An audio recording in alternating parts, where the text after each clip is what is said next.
Want to see how a bar napkin or a piece of tissue can help your needles from skipping on your turntables?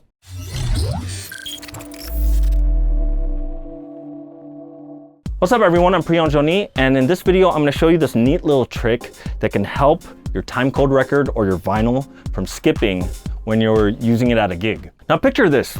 Say you're at a gig and you're using turntables, and despite properly balancing your tone arm and having a fresh pair of needles, the head shell keeps wobbling and it's still skipping the record. What in the world is going on? Well, if your tone arm is properly set up, but you see your cartridge wobbling back and forth from side to side, or you hear your record skipping when you're scratching or vacuuming, it's likely to be caused by the hole on the record being slightly bigger than the spindle itself. Usually there's some clearance to allow for the record to fit through the spindle, but the perfect size is when it's just the right amount of snug where there's no space inside the hole. And oftentimes from wear and tear on the record being placed on the platter and being removed, over time can create a bigger hole on the record. When the space in the hole is big enough, you can sometimes see the cartridge wobble from side to side because of the movement that's happening around the spindle. But even if you don't see it move, it only takes a microscopic amount of force to make it skip. Here's how you can check. We can do a skip test using a regular vinyl record. Cue up a familiar sound like a snare drum and scratch back and forth.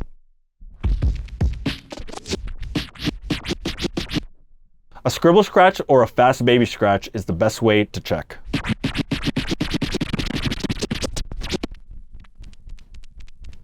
See how I lost the snare there? If your record skips, and as we heard it did, continue with the following. With the platter stopped and the tone arm set aside, put both hands on the edge of the record. Move the record left and right and back and forth. If you feel or hear the record and the spindle knocking, the space on the hole is too big. It's actually knocking against the spindle. It can often be very quiet, so make sure you listen carefully, but you can also feel it. If there's a proper fit, you won't hear or feel any knocking. In this case, there is a little bit of knocking. So here's how to fix this.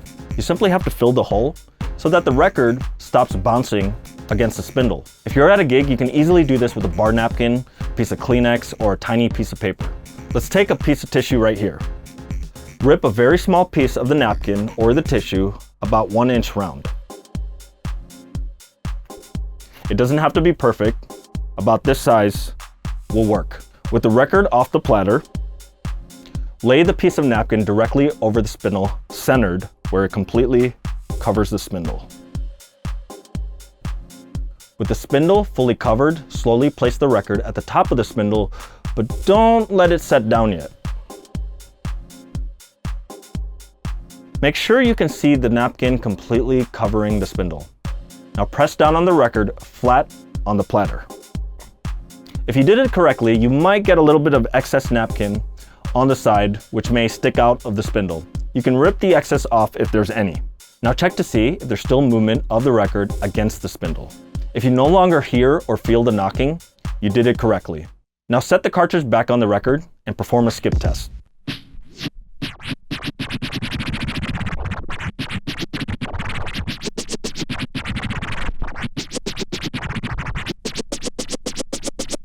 If there's no more skipping, you did it correctly.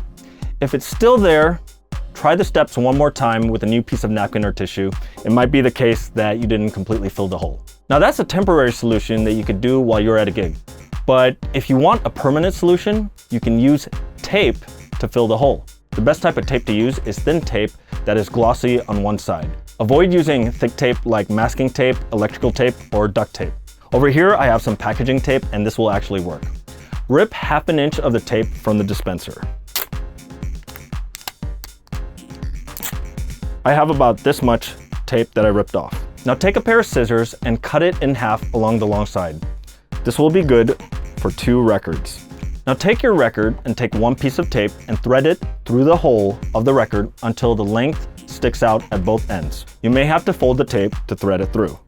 So now we have the piece of tape and it's the same length on both sides. Make sure the sticky side is against the hole.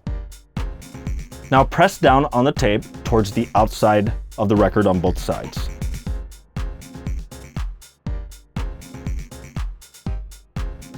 Now set the record on the spindle and perform a skip test.